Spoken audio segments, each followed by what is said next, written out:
Morning, everyone. Thank you for coming to the completely optional generative writing workshop. Is that how I say that word? Is it generative or, yeah, it's not generative, right? I thought it was generative, but I'm British, so everything I pronounce is different. Yeah, I'm not sure. I think it's generative, but we'll find out. I'll look it up and let us know next time. February 18th is when I'm planning the next one. Okay, so for those people who are in 529 and are interested in the beginning opening of this, I'm just going to briefly talk about Module 2. And in Module 2, it's so great because you are going to put 3 story ideas together, completely fresh. Extremely important. I can't hop up and down, foot stomp enough. They need to be new ideas. You can't have used them in SNU anywhere. Turnitin can't reach out into the world and find them anywhere. They need to be something that you create for this class. It falls into the realm of self-plagiarism if they're not new. So please, please, please take that very seriously. It ends up, I mean, every term somebody reuses stuff and it hurts the grade, it hurts people's feelings, they feel bad. And then I can only grade on like 2 things or 1 thing or make somebody do the assignment completely over with, points off. So please, please, please, fresh things. And it's so much fun. So you're going to have 3 ideas and 3 very short scenes from those ideas. Usually the opening is what makes sense to provide. And so I want to be sure that you write 3 short scenes and a 1-paragraph summary. I had a little bit of a quibble a couple of terms ago with somebody about what a paragraph meant, because a lot of the assignments in this class will be like, write 2 to 3 paragraphs. And the thing was 6 pages long. And keep in mind that a quality paragraph, unless you're highly academic, which we aren't in this class, is not going to be more than a page. In fact, it shouldn't be more than 3/4 of a page. So a short paragraph, probably 10, 12 lines at the most. And then a short story scene, which should be 1 to 2 paragraphs. So the overall assignment that you turn in is not going to end up being more than, say, I don't know, 6 pages, 7 pages. For you alumni, that sounds about right, doesn't it? Yeah. Okay, great. So the most important thing about the summary is you need to include the spoiler. You are to tell us how this story unfolds. You are to say, and she dies in the end, or, and he kills her after all, or whatever. We need to know how the story ends, because what you're going to do when you finish doing this assignment and you upload it in the milestone 1 space in module 2, immediately, the very next thing you should do. In fact, you could do this in a different order and do this part first, move into the module 3 section and upload it into the critical peer review space. That's going to feel unnatural, but it's due Sunday midnight in the critical peer review space. So please remember to do this. And I write it in bold, I do all this stuff, and it ends up not getting put up in that critical peer review space. And then you lose out on time that your peers could be reviewing your work for you. And then all of us, me in the grading and your peers in the critical peer review, we're going to look at the 3 complete story ideas that include the spoilers, excuse me, and we're going to tell you which one we think is going to work best. I'm not, but they will. I'm just going to talk about each of them. And if I have a favorite, I'll be like, I'm kind of leaning towards this one, but it's always your choice. And the most important thing for you to do is to write about what you have a passion for, not necessarily what everybody else likes. As evidence, some people have a hard time writing animal stories. And actually the one from last turn worked out really well, despite me advising, I don't think you should do this. They haven't been very successful, and it was quite successful. So choose to write about what you're passionate about, even if the rest of us are like, oh, no, you're like, I can make it work. Make it work. You should write what matters to you. And then the graded elements that's new to think about the whole term, but also when we do our generative writing right now, the things to think about when you're listening to somebody's work include things like narrative arc. Does the story have a beginning, middle, and end? Narrative point of view. Is it in first person, third person, or the rare second person that's so hard to make work? Character development. Does the character seem complex? Setting. with description, you know, do we know the physical setting? Do we know what time period we're in? Do we know what time of year it is? Do we know what time of day it is? You know, do we have a sense of what that person is able to reach out and touch? And then, speak of touch, setting with sensory detail. Do we know what it looks like? It sounds like, it smells. That's one that we skip a lot. Tastes, we skip a lot, and feels like. And then finally are the people using rhetorical devices. And that's a broad range of things that you'll see in a future announcement. My favorite of rhetorical devices that I always bring up is figurative language, where you're using things like imagery and metaphor. Some of my favorite devices that you can build themes out of and make your writing more complex with, because you're using, you know, something is something else, something's like something else, to help translate the world that's in your mind to your reader. So, narrative arc, narrative point of view, character development, setting description, setting sensory detail, and rhetorical devices. That's the world of English 529. Elisa, do you have any questions about that? So I'm awful at the metaphors and all that. I'll throw it out there. I actually started off thinking about like 6 or 7 ideas, and then I narrowed it down to 4. And I started working on 3 because I think my 4th is more of a novel. And actually I think 2 of the 3 are more than novels, but I'm coming up with them. 2 of them, though, I do see the circle, but one of them I have the beginning, but I don't have that full arc. Like when I write, I usually just go for it, and then the story develops as I'm writing. So having to think about the full arc, and it is so out of my safety comfort zone, partially because my 25-year-old son, who always like pushes stupidia on me, kept on nagging me to write something different. So that's the only thing, is that when I don't have the full arc, I'm not there yet. And all you have to do is give an arc for the scene. It can change. It's not like you're writing a contract and saying, he has to kill her in the end. You can write the story and find out as you're writing that it doesn't happen. So it can change. This is just so we can get a sense of what we think is going to happen. Okay, great. Okay, so the next part of what we're doing is the writing part, which is really fun. And I am trying to make you guys, there we go. And so Sarah and Susanna, I'm sorry, but I think you've seen this prompt before, but I think it's a really good one to do for the first time for somebody who hasn't done this before. You write about something else, something new will come. You'll love it anyway. And Elisa, what happens now, and I described it in the email, but I will work through a prompt that I will say, you know, I will read it to you, but then I also post it in the chat. And then when I get done putting, you know, telling you about the prompt, we're immediately going to go into 6 minutes of just writing what's ever in your head. And you'll just write, and it may or may not have narrative arc. It may or may not have any of those things. The idea is just to have words on the page. And if you get stuck at all, any of you, it's a great idea, because you're supposed to be pressured writing, to just start writing, I don't know what to say. And by the second or third time you write that, your brain will say, fine, I will write something else. Stop boring me. So there are techniques you can use to come up with something if you feel like you're getting stuck as we do this.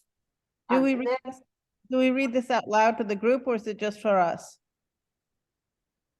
No, so hopefully, and I mean, if you're shy about it the first time, that's fine. But one of the most important parts is that you read back what you get when we're done.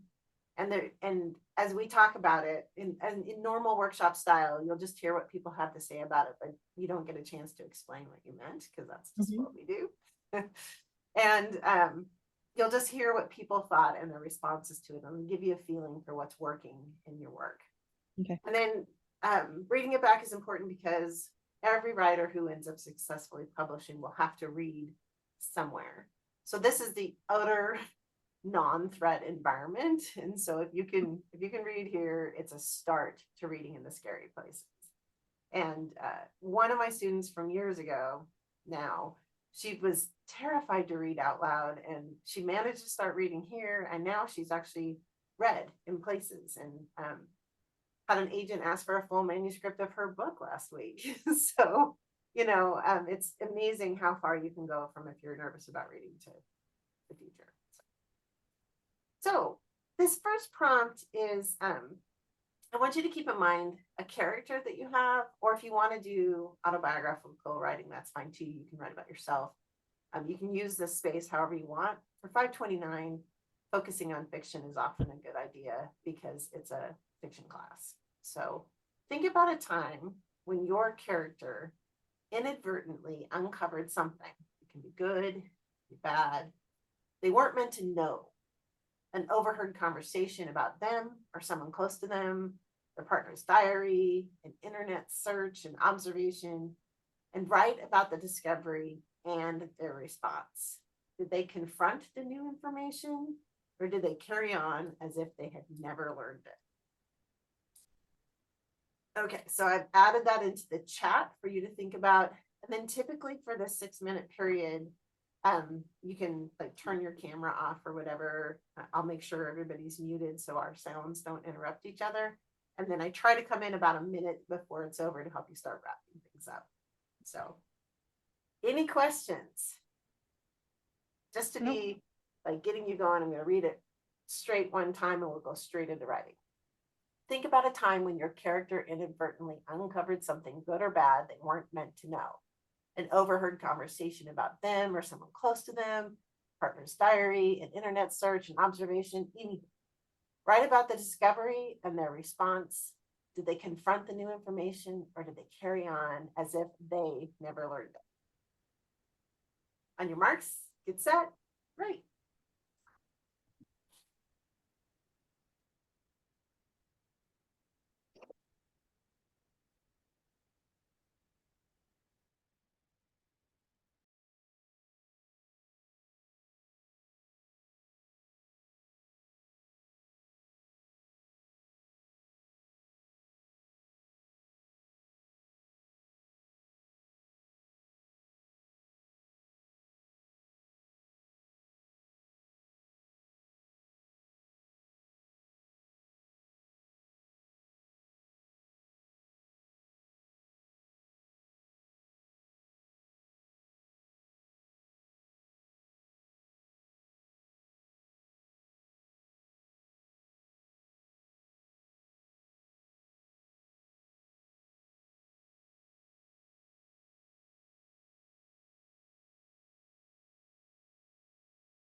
Have about a minute left.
Wrap things up, please.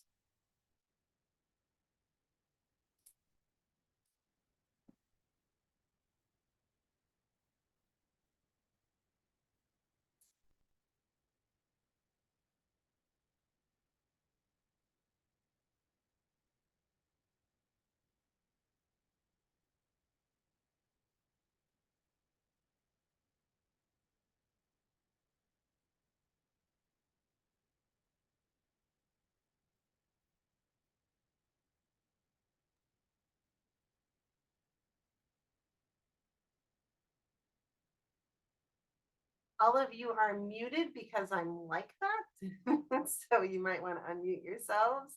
How did things go?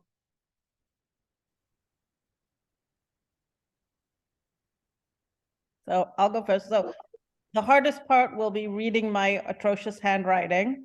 Yes, yes. Um, It is for most people, so join the club. Yep. And 6 minutes was nowhere near enough time. It never is. It never is. Yeah. I did something similar for a year before I had the guts to start the master's with the Bellevue Community College. They had the same writers workshop, and she gave us 10 minutes, and that wasn't enough. So 6 Right. minutes, really not enough time. Yeah, I want you to feel the pressure, so I'm glad you did. Yep. Okay, so if you want to read what you got, go ahead, Elisa. Okay, so as a preface, because I don't have time to do everything, I live on Mercer Island, which is an island in the middle of Lake Washington.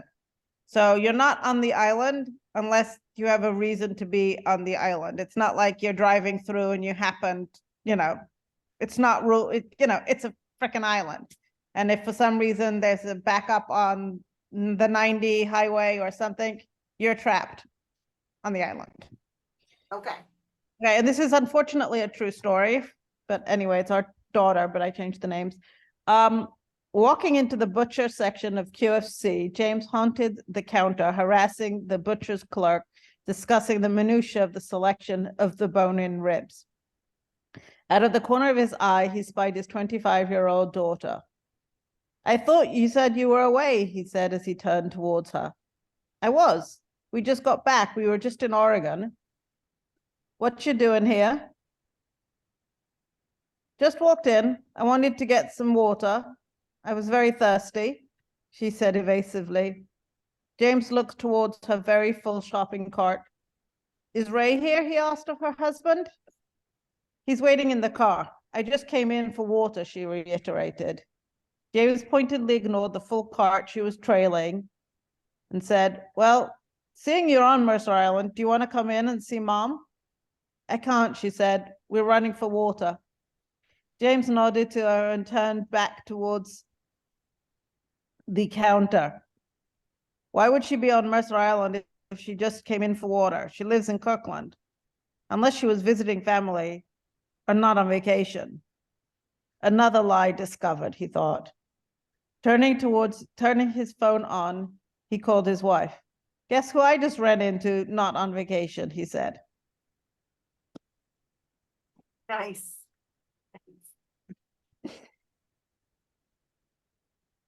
Any thoughts from Sarah or Suzanne? I thought that your dialogue felt very natural. And that's great. And also I think that you have a great start to a bigger piece and a good deal of mystery already in there. So that's enticing and sometimes hard to get in just a few minutes. Thank you. I also really like the imagery. I worked on Mercer Island for a little bit, and so like being in that KFC, I'm like, oh, especially like looking over from the deli section. I'm like, it was really, really good imagery, and like those key details. Nice. Yeah, we moved here from just outside Manhattan, and the first year was massive culture shock. And now it's just like, this is great. Yeah. Well, the editor in me thought, man, would it be amazing? And of course, this isn't how you're going to write in 6 minutes. I'm just going to talk about what you got. If you started with, there it was, another lie discovered, or something like that, having the lie be up front, and then you could move into the dad looking at the meager ribs, but like hook us with, there's a lie at play here. Okay. And then you can bring in the scene around that until we get to the point. And especially, you know, what kind of lie is this that she's on Mercer Island with a full shopping cart? I mean, it can't be, you know, unless she's moved there and not told her mother, because somehow I get the impression she doesn't want to see her mother. It's a really interesting, like, I'm intrigued and I want to find out what's going on, and I want to find out why they're there. So I feel like this is an amazing start. I hope it's one of the ones that you're working on for Actually, class. no. Oh, So darn it. my Okay, well, husband, I'll let someone know what happened. our last year has been very interesting. Our daughter got married to a Wait, we family. can't hear the rest of the story because you have to write it. No, it's not. My husband wants me to write a book about how dysfunctional this was, because he said it's like a modern day married with children. But you can't tell us about it now. Okay. Write it. We want to read it. Okay, so who's next? Sarah, Suzanne? Oh, and Randall's going to join us. Great. Randall's from a previous class too, and he was asking if we were reading today. So he'll come in right as we're getting to work. Hey, Randall, we're just reading out what we got the first time. Either Suzanne or Sarah is about to go, and Elisa is somebody from this term's class. Okay, Sarah, Suzanne? Okay. Okay, thanks, Sarah. Cassie was sleeping upstairs at Darcy and Vinny's home for the first time. She was in the bedroom adjacent to theirs, and the walls were thin. The bed she was actually in belonged to Tiffany, one of Vinny's kids. Everything around her was deafeningly silent. Usually she slept with the radio on. It kept the nightmares away. Through the wall, she could hear Vinny's booming voice. She needs to start going to bed at the bedtime we've given her, Vinny said. I need her to help me. Do you know that since she's been here and spending time massaging me that I've stopped having headaches? Darcy sat on the bed. Cassie heard the bed's groan as if it also supported the weight of the world. She's not here to make you feel better. Cassie's ears burned. She turned away from the wall. Is Vinny going to ruin the connection between Mom and I don't feel alone anymore. If I can't give her massages, I won't even get to see her.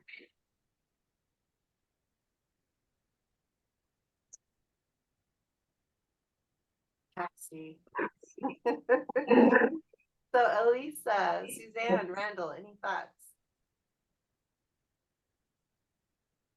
I really liked, especially like that detail about the radio, because you get so much insight into the character of like, why would she be listening to the radio, especially like what's she keeping at bay, and like just wanting to know more about this character. And your details, like with the ears burning, you know exactly how she's feeling without just like saying it. And so it's so good, so good. Thank you. Nice. So she showed us instead of told us. Yeah. I'm just intrigued about what's causing the nightmare. Like, I thought this was going to be like a big abusive family situation, and just to hear them fighting over back massage, I thought there's got to be something more going on here. I'll hop in quick and say that is really good pickup on your part, Elisa, because you don't know the backstory of this character, and Suzanne does to some degree. And I've been following Cassie for, gosh, probably close to a year, right, Sarah?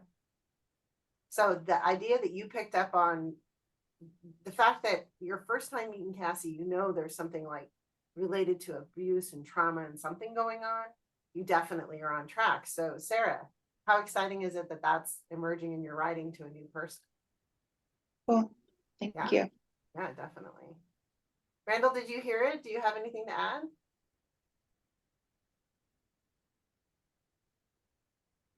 He's staying muted. Okay. I loved that it was somebody else's bed and thin walls, and it was exactly what Elisa said, that we know she's not in her own place, and so I could have figured out a lot about Cassie just from the clues that you're giving me, just without having known what I already know. Randall's fighting his microphone. And so the thing that I wanted to add is, so I know who Darcy is as a character, but I still had alarm bells go off when she's in this strange situation and somebody's asking her to massage somebody. And so I was happy to hear Cassie's feeling that that's a connection and it wasn't a bad thing. I just want you to like sort of take a cultural expectation of a kid massaging somebody and see what you can play with the next time you're working on it. What alarm bells are you going to set off for people, and then how can you assuage us that it really isn't bad? Because I mean, people should be able to touch each other, but anymore it's tough to know that can be okay, right? That's my thought with that one. It's sort of a plot point, right? Okay, well, that's everybody that wrote this time. No, Suzanne, my goodness, you haven't read yet. I can go. Okay. Okay. Kaylin walked through the trees, the light growing larger with each passing step. She could have swore she saw Nira come this way, pushing further through the darkness, away from the light and celebration. She just needed to know if Nira would truly help her get the throne back. Just like a breath of fresh air, filling her lungs with hope, she realized she wasn't alone. There, 20 paces, stood the man in the mask, the one Nira swore she wasn't working with. Their conversation was relaxed. Neither grabbed towards their weapons. Kaylin's breath escaped when he pulled off his mask. Her uncle. Kaylin didn't stay too long, not with her chest screaming, tears leaving her eyes, blocking any hope. Nira was helping her uncle, the one who tried to kill her. Now she had no one. Oh.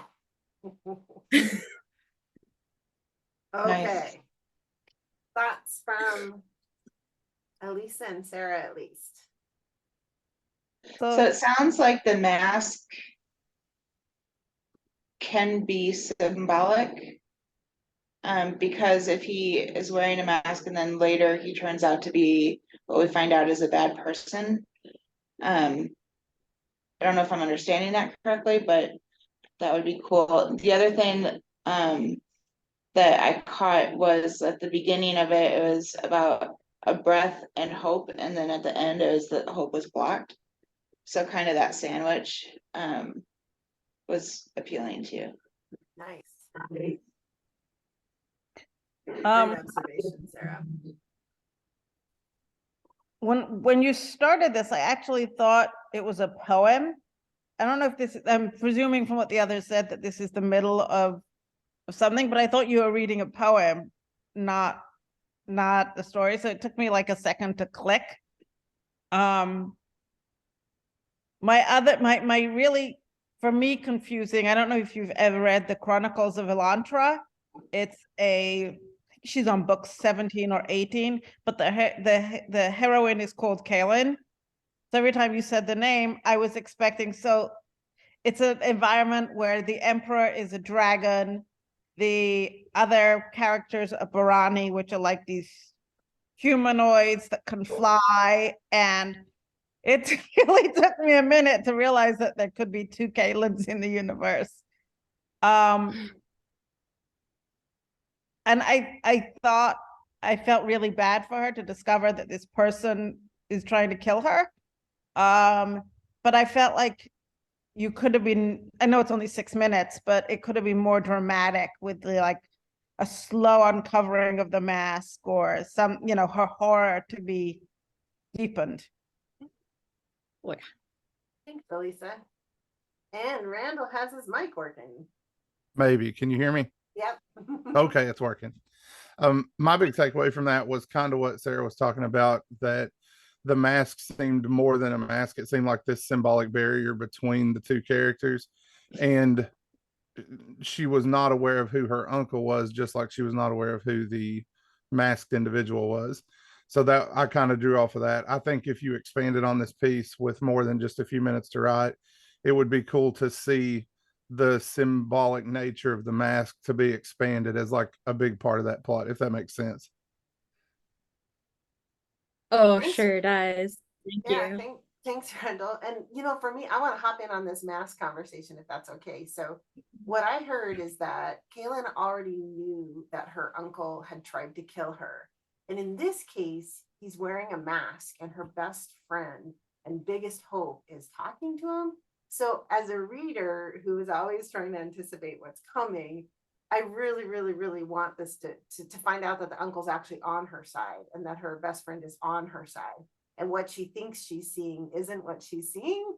And the mask could be symbolic to the way he's presented himself. And she's lost a throne, and the uncle supposedly helped try to kill her. So that must be related to her losing the throne. So I'm really interested to know, is the uncle on her side, or has she lost everyone and will she have to do everything by herself? So you've got me saying, I want to find out what happens here, because there's several ways I can interpret the scene that I think I just read, and you know, which way is it going to go? So you had me reading for sure. Yeah. Any Thank thoughts? you. Okay. No, I can't. This is what I've started working on, so I'm really happy that it's at least working. Yes, I think so. And I love, I guess normally we don't talk much about it, but are we on track for noticing the mask as a symbol? And Yes. which way are you headed with it? Because I gotta know. Yeah. No, you were so right when you're like, oh, is there something like she's not like seeing? So like the friend was not actually like against her. Oh, good. And then the uncle, he's like one of those like misunderstood bad guys where he was trying to help the kingdom, but at the cost of like killing his brother and her family Yeah. to steer it when he thinks. Yeah. Okay, cool. So it was good. No, it was really good. Okay. So I'm at a loss for what we should do for our next prompt.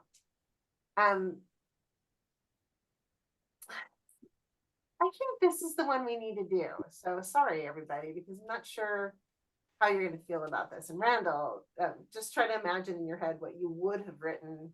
I think I have this right. No, I don't have it. I'll just put it up. The prompt the first time I'm going to throw into the chat again. You were writing about somebody who saw or discovered something that they, you know, or heard or whatever, weren't supposed to, and then how they respond to it. So, Randall, for you, maybe just think of a story that you are writing. For the rest of you, either pick the story that you just worked on or a story that you have in mind. Lisa, you could be doing something for the 3 scenes or whatever. But I think this is the most important exercise that we can do with our writing. And in fact, I think it's time for me to do it again with my own manuscript, just to see if my perception of this has changed. I want you to think about this idea, and the prompt says think about milestone 1, but you know, most of you are not doing milestone 1. And I want you simply to write about this story is about. I want you to begin with this story is about and keep writing. And you should be uncovering really important ideas and themes, and you know, where the story is going to go or what it's supposed to accomplish should happen when you talk about what the story is about. But if you're having a hard time knowing what those themes are, get all, you know, kind of poetic on it. The story is about hope and love in the form of a penny lost down a drain, right? You know, like just start riffing on what the story is about if you don't know. Okay. So I'll read it one more time and we will start writing. And I hope that this is effective for you. I feel like it's what we need. Think about your story idea. begin writing with this story is about. On your marks, it's set, right?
About a minute left.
Okay, go ahead and try to wrap things up.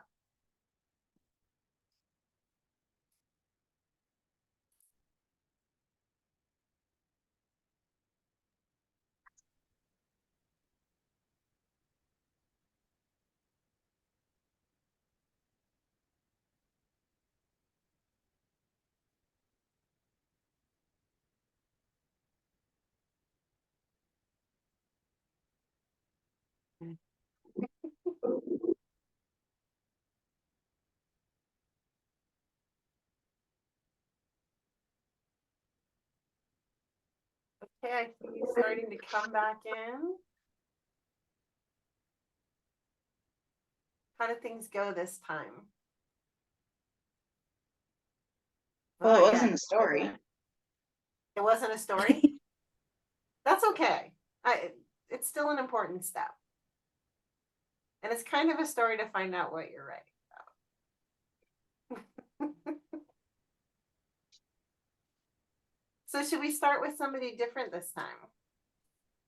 I'll go. Was that Sarah? Yeah. Okay. All right, Sarah. This story is about questioning if Darcy and Vinny's foster home was actually healthy. It will expand on Cassie spending hours most days giving massages to both foster parents. Darcy and Vinny wanted to help, but didn't understand Cassie's intense need for love, acceptance, and clear boundaries. While living at Darcy and Vinny's, Cassie lost the ability to think for herself. If Darcy and Vinny said it or wanted it, it was as though it were biblical. It wasn't until the day she was removed from Darcy and Vinny's, about to be cuffed by a cop, that she realized she needed to go back to protecting herself by thinking for herself. What kind of adult would ask a 15-year-old to massage their head, hands, back, and feet? What kind of oblivion is required for an adult to even think of allowing such a thing to go on?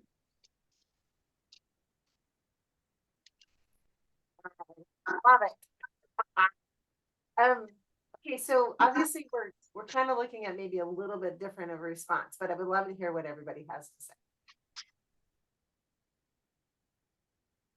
I really like those questions that you like dove into of like, well, what kind of person, like what sort of adult would like expect this of a child and like do that. So I like that. It was like questioning the motives as well as like us understanding more about Cassie and how much she's trying to do whatever she can do to get love, even if it's not the healthiest.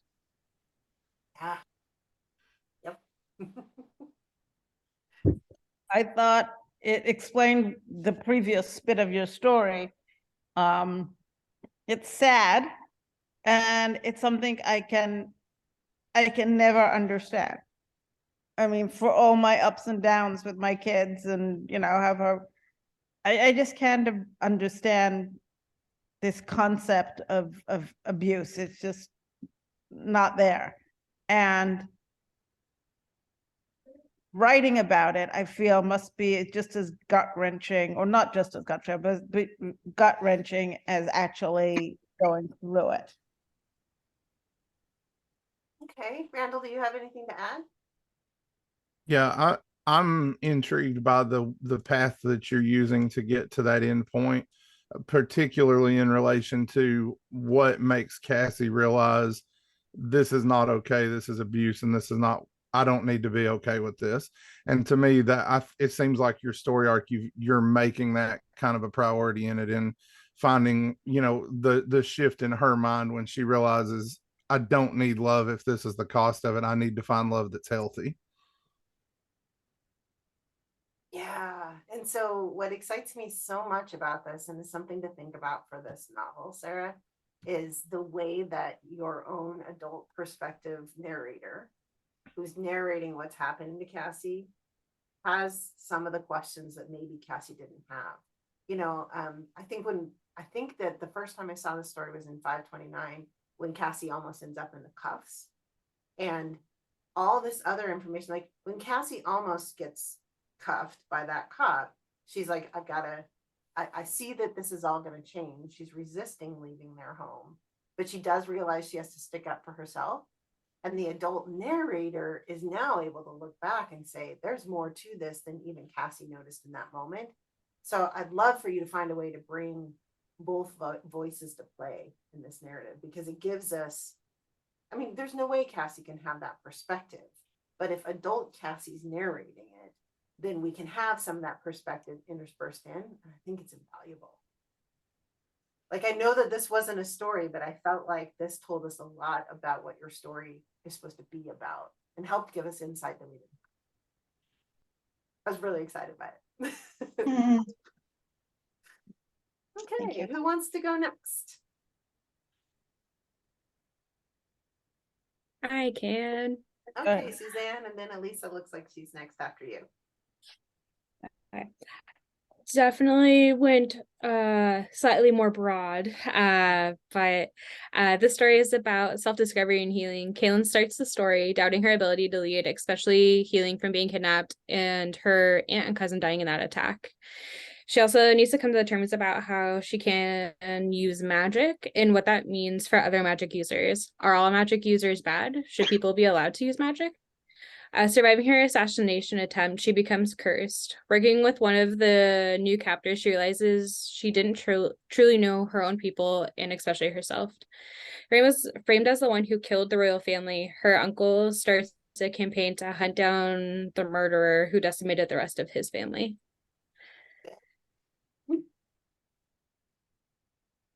Was that it? I'm sorry, I just was like, wow. Yeah. Okay, everybody, your thoughts. I'm excited about the going theme of self-discovery and self-questioning, because you've already set it up to have the character shift, which I know is a big deal in flash fiction, but in novels, you obviously have more time to flesh that out. But I would be excited to see what she decides on, whether or not magic is good or bad, or if it depends on who's using it, stuff like that. I thought that was good. Thank you. I'm a big sci-fi fan and fantasy and that whole magic thing. So an angle is someone questioning magic. It's, is it real or is it not, while she's inside a magic world? I don't know if that's quite what you're getting, but that was really cool. Thank you. One question that I had, your main character in this, what's the approximate age of that character?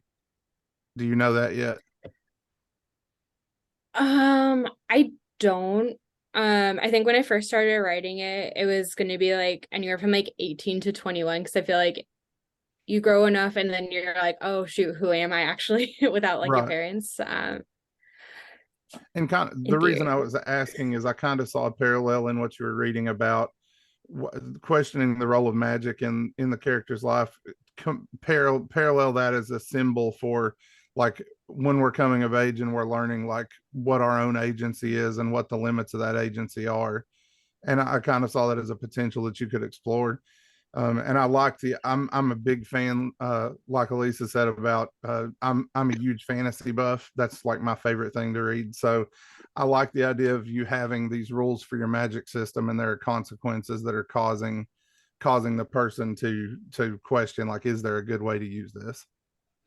So Thank you. I like it. Yeah, what everybody said. I'm as excited as Sarah about the self-discovery and the doubt. I was excited with Elisa about the question with the magic.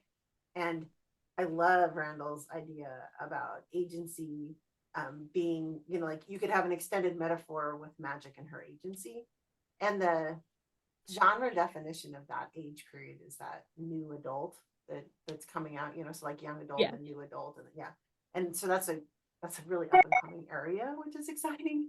And then I think a few weeks ago, my husband and I were watching that TV series that's off the novels that I didn't know were novels, A Discovery of Witches. And Oh, yeah. in that one, yeah.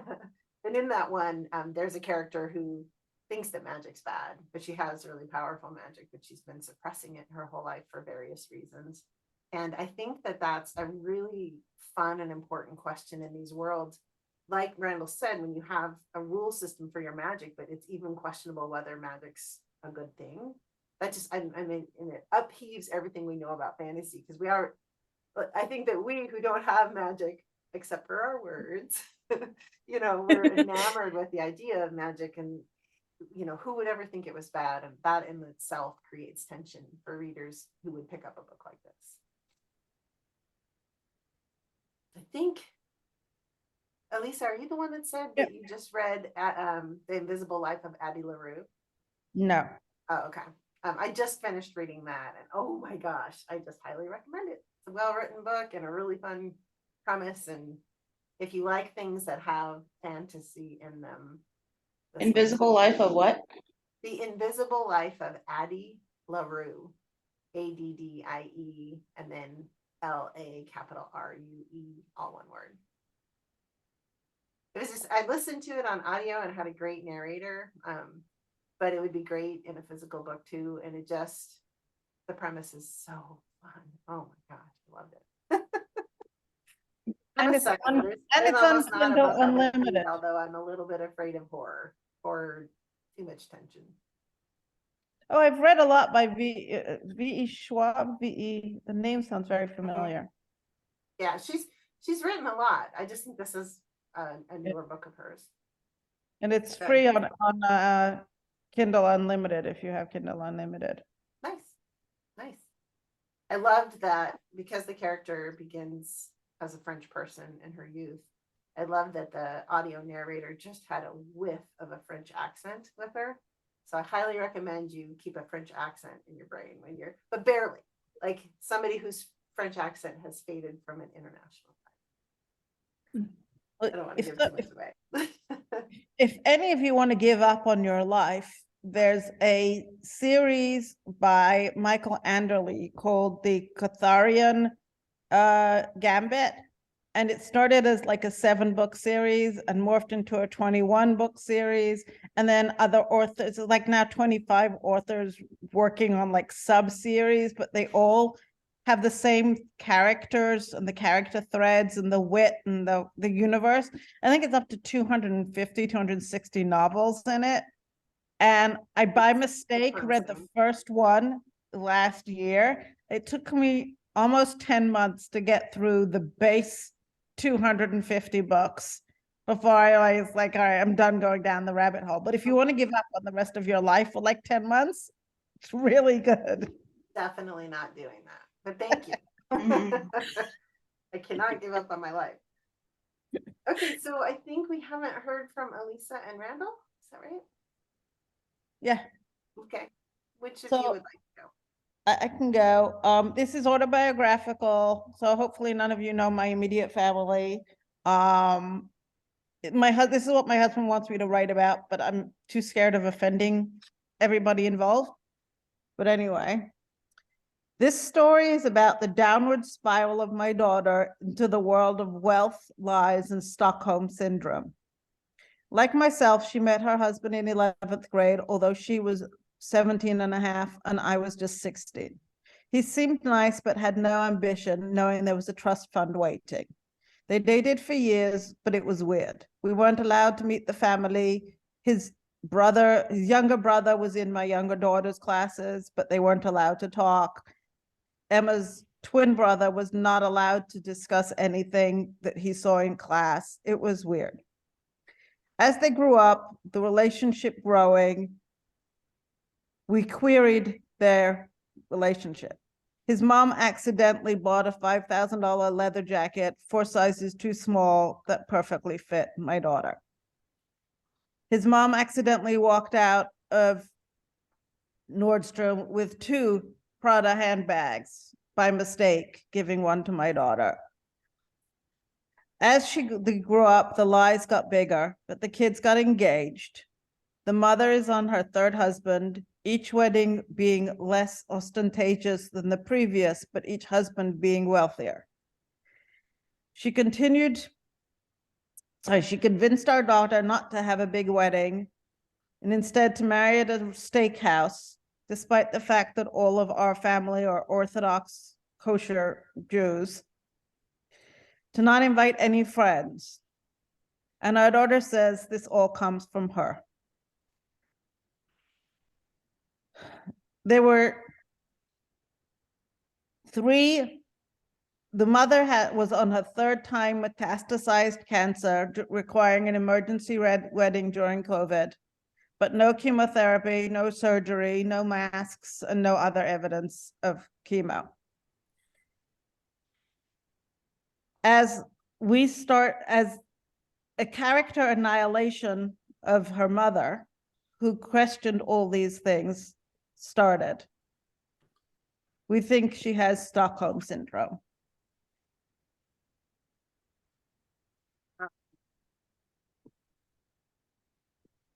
Clearly currently going on. So thoughts from everybody else?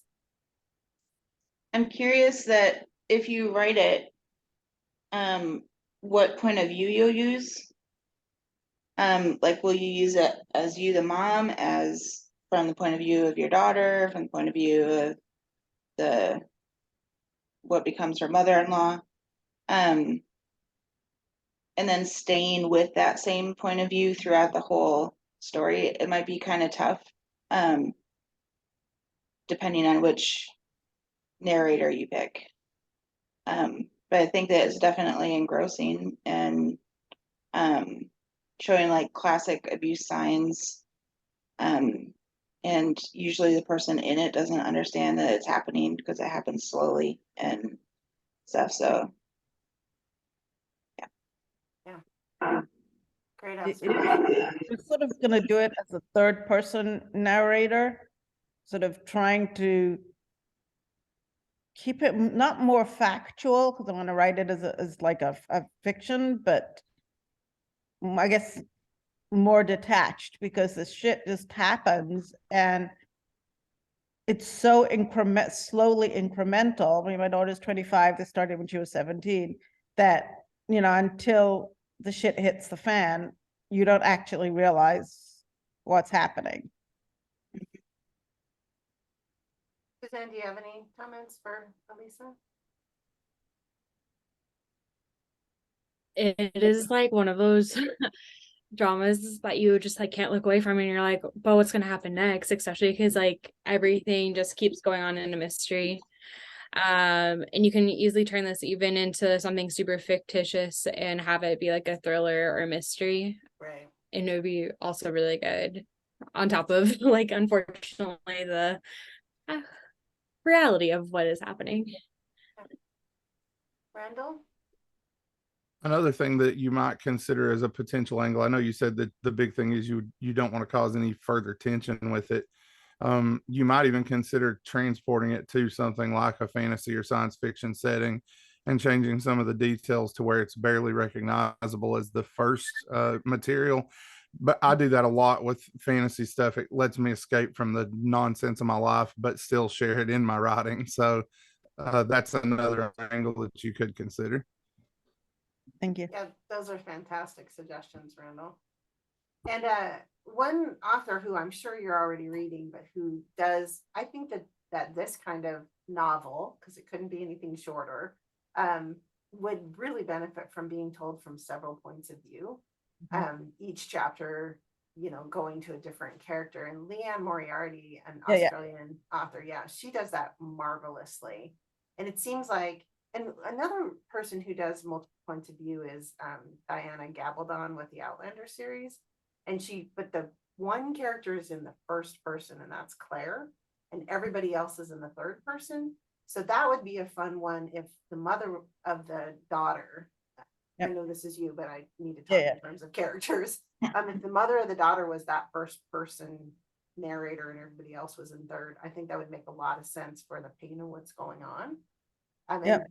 the mother can only have so much perspective, but boy, would you have fun imagining what's going through the other people's heads.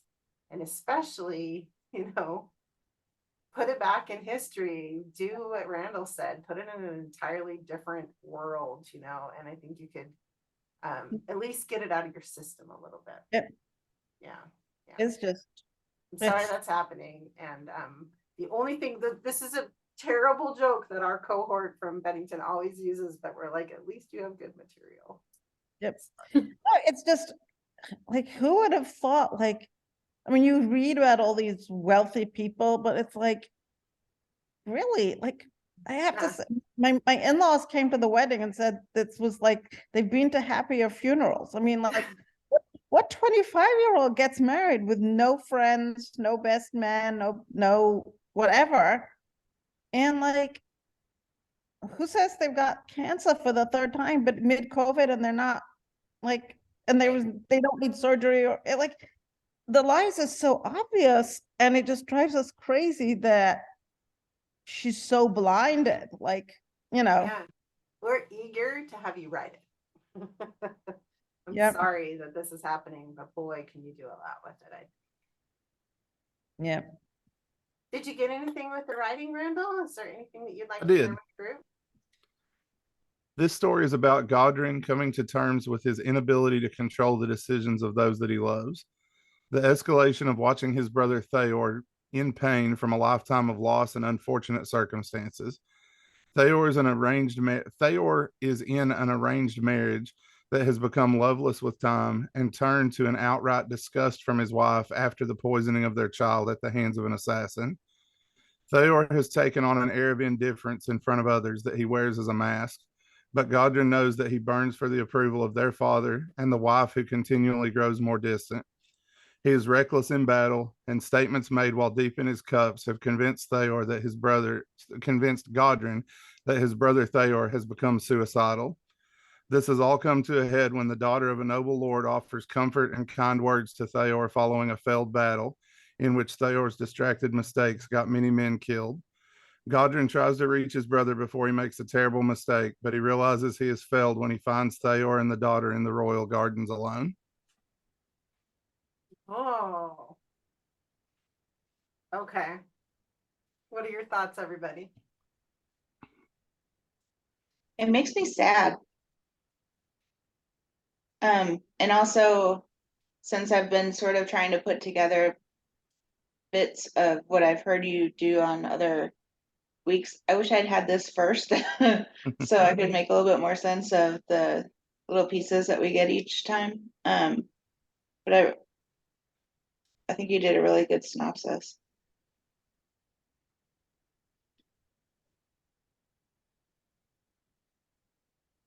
I really like how you Go ahead. go for it.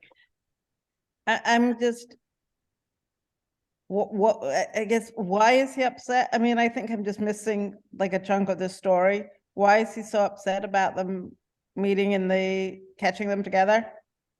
Essentially, his married. brother has this woman that he's meeting alone with is I'm trying to think of the most concise way, because this is actually I've been working on this for my entire degree, so it's kind of Okay. complicated to find a starting point. Basically, Theor has went to a battle with his brother. He is married, but his wife has completely cut herself off from him, doesn't talk to him or anything because their child died. An assassin came to kill Theor and killed his son by accident. And because of that, the wife has kind of fallen into this really deep depression and they don't know how to deal with it. And now he has met this princess in another land that is offering him consolation that his wife never has. And the other brother is basically trying to stop him because it is set in a somewhat medieval style fantasy world where there's a lot of expectation from the church that the warriors fight for, that they're faithful to their spouse. Gotcha. For the actual government is at stake, right? Yes. Suzanne, did you have thoughts? I really like how you started off with like he realizes he can't control the action. So then we have like this insight to the character of like he wishes he could be like this all-controlling figure, but can't and has to accept all the decisions on the way, but still trying to play like the chess player, trying to maybe control things or like help control or like be the Jiminy Cricket on the shoulder, being like, no, don't do this, please. But no, your world sounded really exciting.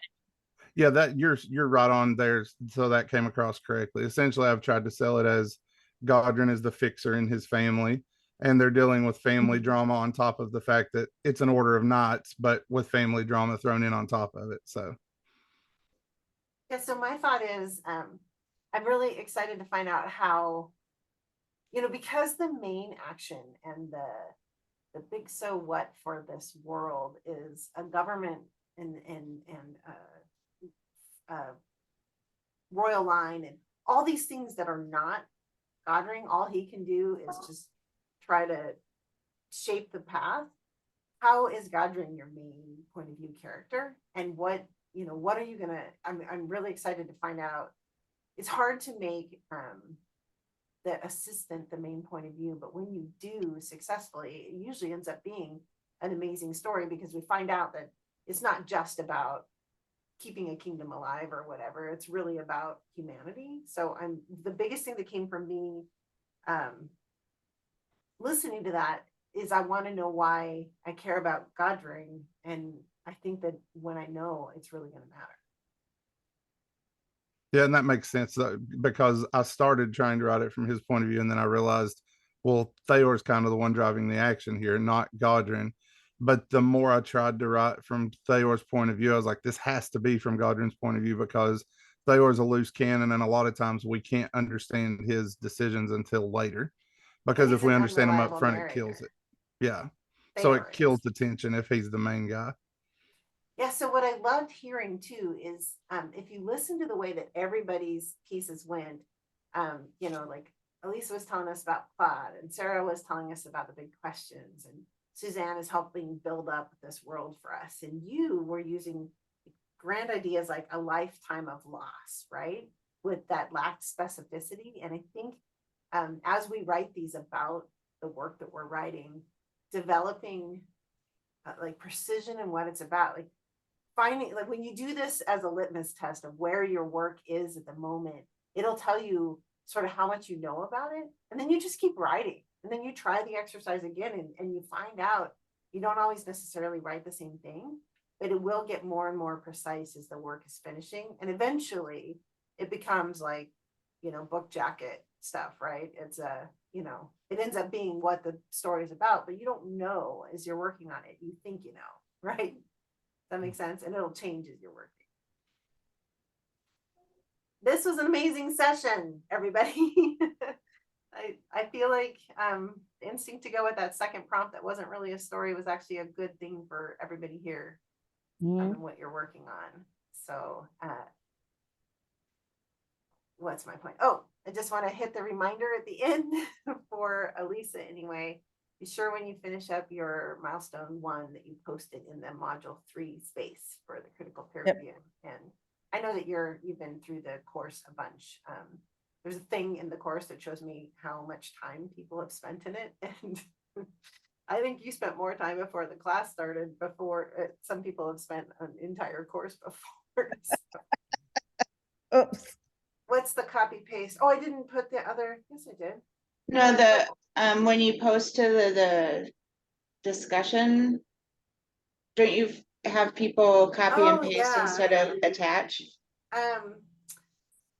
Yeah, so when you post, thank you. for some reason, Brightspace is impossible about me opening Word documents from like the grading section and everything. And so please, when you do post your information from any milestone, beginning with milestone 1, cut and paste the content into the post space instead of attaching a Word document, please. For your Because- week 3. Do you want all 3 of them in one thread? Yes, one Word document. I mean, that's in my announcement that posts tonight. You'll see that. I give advice for that. Because I had a problem in 520 when they asked us to do the character bios, where it told me I ran out of space, that you're only allowed to do a certain number of characters, and told me I was Good, overdoing. then that means it's too long. Yes. You can't fit, but I mean, people fit the entire, you know, Okay. listen to the longest that your story will be is like 9-ish to 10 pages by the end Okay. of this course. And it will fit that Okay. much in the space. So Yeah, apparently it was because I did it as a table and it reads. tables are rough in there, yeah. But you don't need a table for anything in this Yeah. class. Yeah, so it should fit. Thank you for Yeah. giving me the heads up on that, though. We haven't run into that problem in 529. Okay. But yeah, it's just better. Then I can see your commentary. If you want to share with each other line edits in Word documents, that's fine. But as part of my process, it's just so difficult for me to observe all that, and you know, over 21 people that, and I can't download it from Brightspace. From the grading portion of Brightspace, I have to open a different portion, blah, blah, blah, whatever. It's uninteresting. Please just cut and paste your content into the critical peer review space. And the announcement does say that. So, you know, I know you're reading the announcements, Lisa. Well, the only other thing I have about, well, not only the 2 things I hate about the Brightspace is, one, that it doesn't put the current discussion on the top. So if you're in module 8, you've got to scroll down continuously to get to that discussion. Mhm. But also, I lost my train of thought there. It's gone. So Hold for on. the scrolling down to get to the module, there is a way, I don't remember how I did it, but there's a way to get them to show in a column on the left-hand side. Okay. And you can just click, just play around in the discussion space. So it'll, on the discussion page, you'll have the discussion, and then on the left-hand side, there'll be a column, Okay. left-hand side. There'll be a little column of all the discussions you can click, and it'll take you down to. Okay. And then, what was my second question? You can always email me when you think. Yeah, of it. well, because it's just gone. Or if it's a good one for the whole class, ask me in the general questions discussion board so everybody can read it. You know, if it's something you think everybody will be interested in the answer to. Yeah.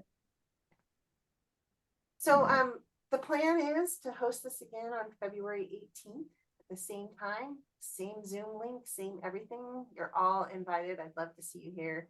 It's just, I mean, I think it's so inspiring to figure out what's going on inside your heads. My favorite thing about teaching creative writing is, you know, to find out that people are just so creative. Any last thoughts? Okay, everybody, it was so good to see you. Thanks. I'll All right. see you hopefully. in Thank 2 you. weeks. Take care. Bye. Bye. Bye, everybody.